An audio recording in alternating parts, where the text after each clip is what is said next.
So, good morning mga Lodi. Shout out sa ating lahat ng ating viewers dyan. So, mga Lodi, dito pala kami ngayon sa site mga Lodi kasi mayroon pong masamang balita mga Lodi na yung ating bangka at tauhan natin mga idol Lodi kagabi mga Lodi ay habang papauwi sila ay nakasagasa sila ng bangka.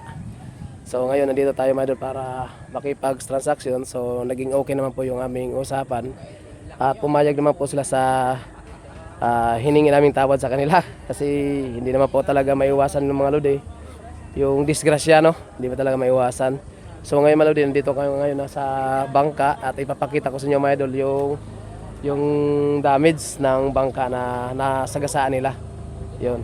Ito pala mga lodi, oh. Yan. Ito po yung damage. Kita ba? Okay. So para mas madong makita mga idol, iharap ko na lang. Ayan mga idol, oh. Ito po yung damage. Ayan. At ito pala maludi, kagabi maludi, nalubog din pala to yung bangka na to maludi. Nalubog siya tapos yung makina ay naabutan ng tubig kaya ang ginawa ng may-ari niya kinalas yung makina at saka pina-overhaul na. Ayan. At ito yung bangka na nasagasaan ng bangka natin. Ayan. At yung damage, yung batangan maludi yan, bali mga idol dito. Bali siya. Tapos yung bangka na nakasagasa, itong bangka natin mga idol na King GR1. Yan ito pa mga idol. Yan, nagkasagasaan daw sila kagabi mga idol di mga bandang alas 4 ng madaling araw. Yung pauwi na po, saktong pauwi na rin sila. Sila ni Idol Ricardo Dalanon at saka si Idol Terence. Sila po kasi naglaho dito mga idol sa bangka na to. Yan, at habang sila papauwi mga lodi, hindi nila napansin ang bangkang ito. At may placer naman daw, sabi na may-ari, may placer naman daw siya na ginagamit. At hindi lang napansin at namalaya ni Idol Ricardo kaya nagkaroon sila ng disgrasya, nagkabanggaan sila mga lodi. Yan. At dito na kami mga lodi sa may-ari ng bangka at kami po ay nakipag-usap na sa kanya. At sa awa ng Diyos, naging okay man din yung usapan namin dito. Yun, so pumayag naman din siya sa hiningi naming tawad sa presyo na hiningi niya sa amin. At ito pala yung may-ari, oh. Ayan. Ano nga pala pangalan, brother? Uji. Ayun, Uji Ebledo Sarito. Ayun, si Uji Sarito yung may-ari ng bangka na nasagasaan nila ni Idol Ricardo. Ayan pala si Idol Ricardo. Huwag ka matawa-tawa, Idol, kasi damage na to, Idol. Ayan. Okay, at saka si Terence. Ayan. Sila po yung dalawa na nagdala sa bangka nating King GR1. So hindi talaga maiwasan mga idol. May mga disgrasya talaga mga idol. Kahit sa dagat, kahit malawak na mga idol, hindi talaga maiwasan. At gawa ng madilim pa kasi mga idol, madilim pa. Tapos yung isang bangka, mayroon naman pala silang placer. Yung isang bangka lang natin, yung ating bangka mga idol na dinadala ni Idol Ricardo, yun lang po ay walang blinker. Kaya ganun nangyari mga lodi. So parang hindi na kayo magtanong, ganun ang nangyari mga lodi, na nagkabanggaan sila dahil wala yung isang bangka ay walang flasher. Ganon. At saka medyo madilim din.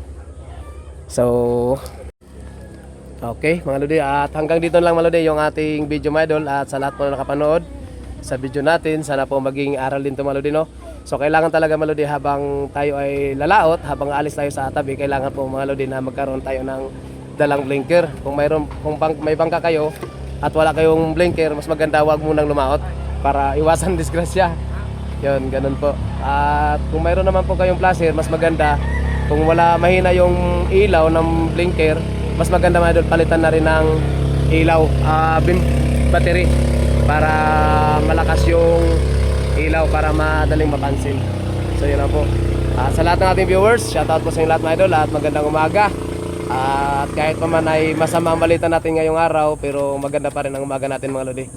So maraming salamat din sa inyong panonood sa aming video. Kahit ganito yung video natin at andyan pa rin kayo, patuloy pa rin sumusuporta sa amin.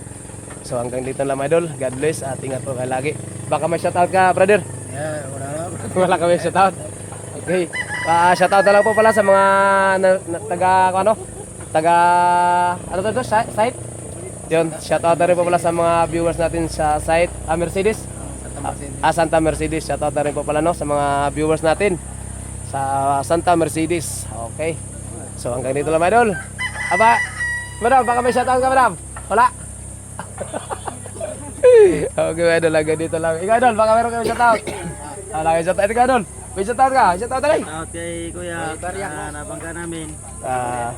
Pasensya.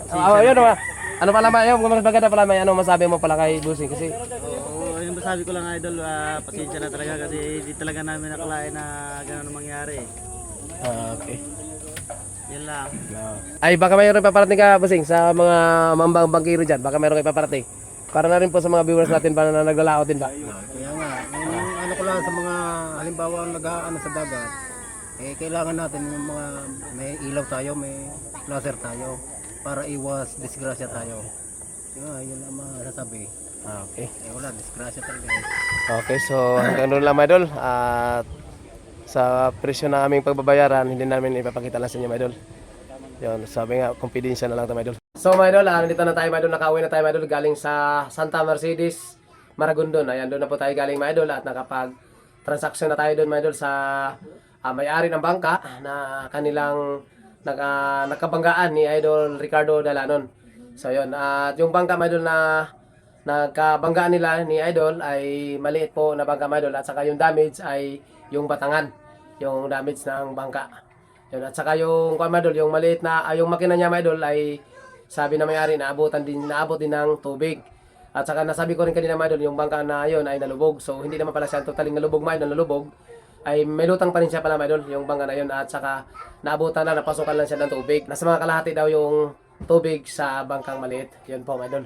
At saka ang ginawa na lang ng may-ari mga idol para na ring safety ng kanyang makina, kinalas niya doon sa bangka niya at saka na-overhaul niya na lang mga idol para maging okay. Parang walang problema sa makina niya. Tapos, yung sa nabanggit din ko rin kanina mga idol na yung bangka pala natin ay, sinabi ko kasi kanina mga idol na ang bangka natin ay walang blinker. So, mayroon palang blinker malode yung ating bangka na ginagamit nila ni Idol Terence, Idol Ricardo. Mayroon naman palang blinker. Ang problema malode, siguro mahina na yung battery kasi sabi nila kanina sa akin in interview ko, yung blinker nila ni Idol Terence na ginagamit sa bangka nila ay kahapon mga idol ay sumisiga pa daw yun. At kaninang umaga, yung madaling araw na habang sila pauwi, hindi na napansin kung ito ba ay sumisiga. Yun. So habang napalakbo sila mga idol, hindi na namalayan kung yung blinker nila na ginagamit ay sumisiga pa. At saka yung katuwiran din ng kabilang bangka, yung may-ari ng bangkang maliit na nakabanggaan nila ni Idol Terence, Idol Ricardo, ang sabi din niya na wala daw siya nakitang blinker. So kung pag-usapan pa ng ganun mga idol, medyo matagalan pa. Ang ginawa namin doon mga idol ay nakapag-ariglo na lang kami doon, nakapag-usap na humingi na lang kami sa kanila ng tawad kasi medyo malaki yung presyo na sinasabi nila sa amin. Medyo nabigatan kami mga idol gawa ng napakahirap ngayon sa pahuli. Mahina po talagang pahuli ngayon sa dagat maludi. Kaya humingi kami sa kanila ng tawad. So mabuti din maludi, binigyan po kami nila sa tawad at sa presyo mga idol na aming napag-usapan, hindi ko na lang dito ibanggit sa inyo mga idol kung magkano yung presyo na aming napag-usapan o aming nagpagbabayaran. Confidential lang yung malode, hindi lang po lang ipapalam sa inyo mga idol. Basta importante ay kami po idol ay nagkaayos na po kami, no? Sa dalang magkabilang kampo. Yung may-ari ng bangkang maliit at saka yung sa amin. Yun. Kasi sa totoo lang pala mga idol ay talagang banggaan pala sila mga idol, nagaganyan talaga mga idol. Hindi pala yung sa gasa kasi pag sa gasa kasi ang bangkang isa naka-steady. At saka yung isang isa, yung tumatakbo yung po yung sagasa. Yung pala sila madul ay salubong talaga sila madul, nagkabanggaan talaga sila. So siyempre talo talaga yung maliit kasi maliit. Kaya kahit man na ganun nangyari, so tayo po ang sa atin ay walang damage, sa kanya may damage. So siyempre magbabayad tayo sa naging damage natin sa kanya. Yun. So ang sabi din kanina na may-ari ng bangka, nagpasalamat din siya maludi gawa ng yung bangka na sagasaan ay siyempre hindi na makatakbo gawa ng nabali namin batangan. Buti na lang din maludi kasi ang ginawa nila ni Idol Ricardo, hinila nila patabi. Yun, hinila nila patabi, hindi nila iniwan. Kasi minsan kasi mga idol, mababalataan natin na pag mayroon na sagasaan, tinatakbuhan, yung tinatakasan. So ganoon kasi may nangyari, may mga balitaan tayo na ganyan. So buti na lang din na ilan ni Idol Ricardo Dalanon na hindi nila tinakasan o kundi yung ginawa nila, hinila nila sa tabi mga idol para maging safety na rin yung may-ari ng bangka at saka yung bangka. Yun. So, advice ko na rin po sa mga mandaragat na dyan na sana po itong video na to mapanood nyo. Advice ko po sa inyo na kung kayo po ay lalaot, mas maganda mga idol na may dala talagang blinker. At kung mahina lang po ang yung blinker, mas maganda mga idol, palitan nyo na ng battery. Kasi magkano lang yung battery kaysa magka-difference, magka-damage. No, malaki yung gastusin. Katulad sa amin, malaki yung aming nabayaran. Medyo mabigat-bigat. Kaya, magkano lang yung battery? 2 battery. So, magkano lang yun? Kasi magbabayad kayo ng malaki. So, yun lang po ang advice no, sa mga mandaragat, no, para na rin po maging aral to sa mga kapwa naming mandaragat dyan. Itong video na to, sana po ay maging leksyon o aral sa ating mga mandaragat na mas maganda Idol, magkaroon tayo ng blinker. At kung may blinker man tayo, tapos mahina ang siga, mas maganda palitan na lang ng battery. So yun na po. At sa mga makasagasa din dyan, siyempre kawawa naman po yung bangkang masagasaan ninyo, lalo na pag maliit. Huwag nyo takbuhan mga idol. Mas maganda nyo idol, hilahin nyo sa tabi. Yun, at para kunin yung tao, bangka, kung kaya pang hilay pa tabi, mas maganda kung ano ba malaki. Kasi ganun yung nangyari mga idol. Mahirap talaga takbuhan mga idol yung napinsalan nyo mga idol, yung nasagasaan, mahirap takbuhan. Kasi kawawa yun mga idol. So yun. So hanggang dito lang mga idol yung ating video mga idol. At maraming salamat ulit sa inyong panonood. Sa inyong walang sawang suporta. Yan, maraming salamat. At sa mga nakapanood po sa video na to, paki-like at pa-share na rin para itong video na to ay dadami pang makapanood para maging aral po sa kanila mga idol. No? Sa katulad namin mga mandaragat, sana po ay maging aral sa ating lahat mga idol. So yun, at hanggang dito lang mga idol. God bless po at ingat po kayo lagi. Saan man kayo naroon. Bye-bye na po mga idol.